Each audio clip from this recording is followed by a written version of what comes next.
बेटे ने शादी की इतनी बड़ी खुशी पर वालिद साहब को नहीं बुलाया। भारतीय फिल्म इंडस्ट्री से वाबस्ता बब्बर खानदान में इख्तलाफात बढ़ गए हैं।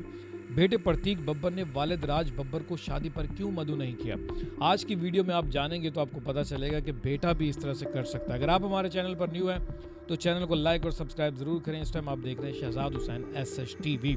तो राज बब्बर के बड़े साहबजादे 43 साला आर्या बब्बर ने दावा किया कि वो 38 साला प्रतीक बब्बर ने जो है अपने वालिद साहब को शादी पर नहीं बुलाया है।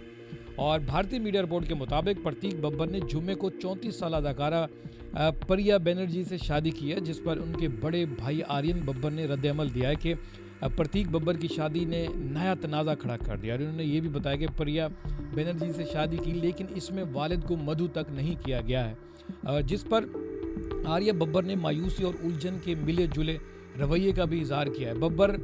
आर्या बब्बर ने साथ ही में अपने भाई को बराह रास्त मोर्द इल्ज़ाम नहीं ठहराया, बल्कि इतना कहा कि उसने उसके दिमाग पर कब्जा कर लिया, यानी कि उसने उसके दिमाग पर कब्जा कर लिया, यानी कि बीवी ने उसके भाई के दिमाग पर कब्जा कर लिया, तो वो बब्बर ख़ानदान से दूर हो रहा है जनाब। इस तरह से दावा कर दिया गया। अब यहाँ पे मसला आ रहा है बीवी का अब देखें जी, ये बीवियाँ जो हैं क्या होती हैं, कैसे होते हैं, जो लोग इस सूरत हाल से गुजरते हैं उनको पता होता है, क्योंकि ये फैमिली झगड़े सिर्फ आप समझते होंगे कि आम आदमी की ज़िंदगी में, पर ये बड़े बड़े लोग जो जिनके पास ज़्यादा पैसा है उनकी ज़िंदगी में इस तरह के झगड़े चल रहे होते हैं। ये बहुत बड़ा मैसेज पैगाम उन लोगों के लिए कि देखो इंसान सब बराबर हैं, पर ये कि मुख्तलिफ फॉर्म पर जब आपको वो नज़र आते हैं तो मुख्तलिफ नज़र आते हैं। वो अच्छे किरदार से के साथ आपको नज़र आ रहे होते हैं, पर ये कि जब वो अपनी ज़ाती ज़िंदगी में जाते हैं या फिर एक छत तले जीने की सोचते हैं, यानी कि एक फैमिली होने के नाते वो एक जो ख़ानदान को जोड़ने की बात करते हैं, तो वहाँ पे इस तरह के मामलात भी पाए जाते हैं। इन्होंने ख़बर में मज़ीद भी ये भी कहा है कि जनाब वो ख़ानदान के किसी भी फ़र्द से रब्ता नहीं करना चाहता, बल्कि उसने शादी में किसी को बुलाने का भी कभी नहीं सोचा। अगर वो किसी को ना बुलाता तो ठीक था, चलें ख़ानदान के दीगर लोगों को नहीं बुलाना चाहता तो पर कि अपने वालिद साहब को तो ज़रूर बुलाता। याद रहे कि प्रतीक साहब हैं, जो उन्होंने जो है ना दूसरी शादी की है, और पहली अहलिया जो थी इनकी सानिया सागर थी, और जोड़े में 1 साल बाद ही अलहदगी हो गई थी और इन्होंने जो है 2023 में तलाक ले ली थी। 1 साल इनकी पहले शादी चली थी, पर कि अब इन्होंने दूसरी शादी कर ली है।